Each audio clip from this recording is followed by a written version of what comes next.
We were dispatched today at 10:29 to residents over here behind me on Durango Drive. We arrived here at 10:33, so very, very quick response time. We always want to make sure that we are able to get to our location as quick as possible. The initial report we had was that we had an explosion at a building with partial collapse. I can tell you that on our way here, our crews called a working fire because they could see the smoke in the air. I also want to let you guys know that we had the real-time crime center drones up.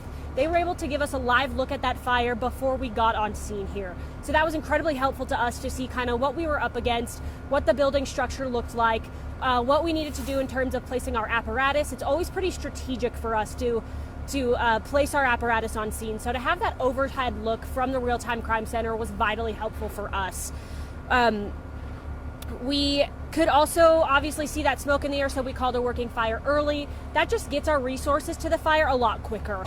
Because we had the information that there was a possible collapse, we added on our collapse unit, which is our heavy rescue program. They were on a call, so they went back in after they finished their call and got their collapse equipment, and they were able to bring it here. So you may see them kind of working in and out. At this time, I don't have any reports of any injuries to firefighters or civilians. I do want to say we were told by the occupants of this building that everyone was out, but until we are able to get inside and look, we just want to make sure that everyone truly was out of the building. Due to the collapse in this, we are not able to go inside. Obviously, you guys can see behind me that there's a pretty big collapse area. So we're fighting this fire from the exterior of the building right now. We've got our drone up in the air to look at hotspots and see, what we're up against and any of those risks or hazards that we could face on this fire. We believe that this is an auto body or a paint shop, where we're still trying to kind of figure that out to see what we have here. And really the reason we want to figure that out is just the additional hazards. Obviously paint, tires create a hazard for us. So it's trying to ensure what we have going on and what we're putting into the air. We expect our crews to be here for the rest of the day today.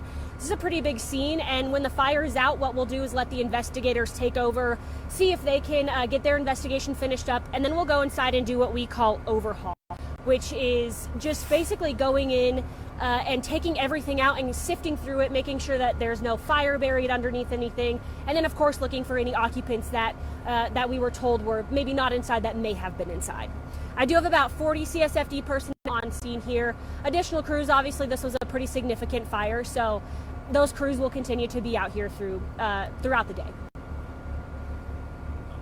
Those vehicles that's damaged, was that from the explosion or? That'll be part of the investigation. Once our investigators can get in there, they are on scene right now, so what they're going to do is they're going to talk to the people who own the building, talk to our firefighters, kind of review some footage, and then they'll be able, once the fire is out, to suit up and go in and see kind of what transpired here. You're in a big warehouse area here, and obviously you guys had to fight a defensive battle here. What are some of the biggest concerns when it comes to being so packed in like this and having to do an operation like that? Yeah, absolutely. Good question. So I think the biggest concern for us is just being able to get our apparatus in as close as we possibly can. And that's really hard for us in these, tighter areas where we've got a lot of cars, we've got a lot of equipment. The biggest thing we want to make sure is people keeping those hydrants clear. We don't want you parking around them, especially, we have a lot of auto body shops, so we want them to be cautious of what's around them, especially in these fires. The positive side to this is the crews who are in this area and respond to this district know that this is a really hard to access area sometimes, and they've trained for that. They know what they're coming into. So we want to get our more, let me think of how to say this. Yeah, so thank you. We want to get our specialized units as close as we can in the event that they need to be here. You'll see if you go out a little bit, our heavy rescue and our collapse are kind of far out, and that's just because we don't need them immediately here. We need water on the fire. We need to make sure everyone's out and that we can get that fire under control. So to access that building, you just need the fire to be out. I mean, what are the risks still with it being collapsed? Does that bring any concerns? Yeah, so that does add additional risks, and what we do is we kind of let all of our firefighters know, hey, this area of the fire is off limits because of the collapse. So we're going to fight it exteriorly, from the exterior, and then we're going to go through with some of our thermal imaging and see if there are any hot spots or anything like that we can find. But really what we want right now is for our collapse units to go in when the fire's out and make sure that building is structurally sound. We will not put anyone in there if there is the event for further collapse. So we're really going to protect our firefighters, even our specialized units, to make sure that there's no further risk for them. How many agencies responded? Just the Colorado Springs Fire Department. And then obviously, our partners, AMR, is here for the medical side of things. We didn't transport anyone. We didn't have any injuries reported. And then obviously, Colorado Springs Police is here. They're helping us ensure that the scene is safe. And then that overhead view from the real-time crime center and then our own drone. Just in case we did. Evacuation order earlier that We did not put any evacuations in place. What you're likely hearing is that a lot of the residents or buildings in this area self-evacuate when something like this happens, but we did not order any evacuations.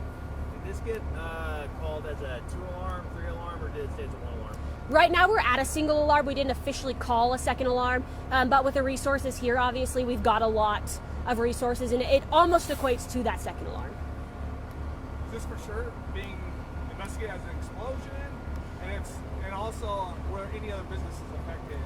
Yeah, so damaged by this? no other businesses that I know of have been affected or damaged by this fire.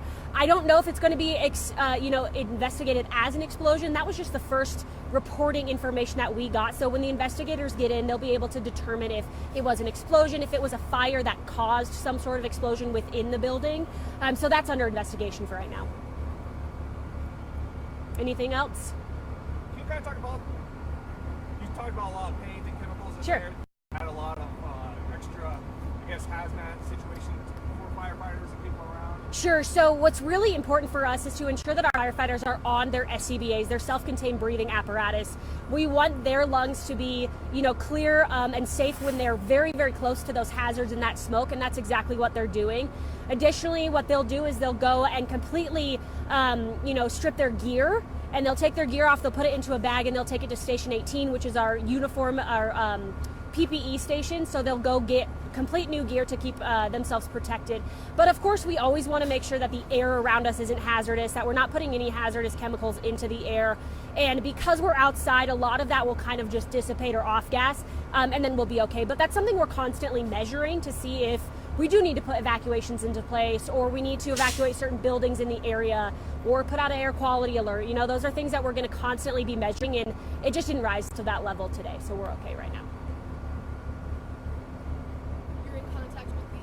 Owners, or that you said rental, or Yeah, so the building owners are on scene, the people who occupy the building. Yep.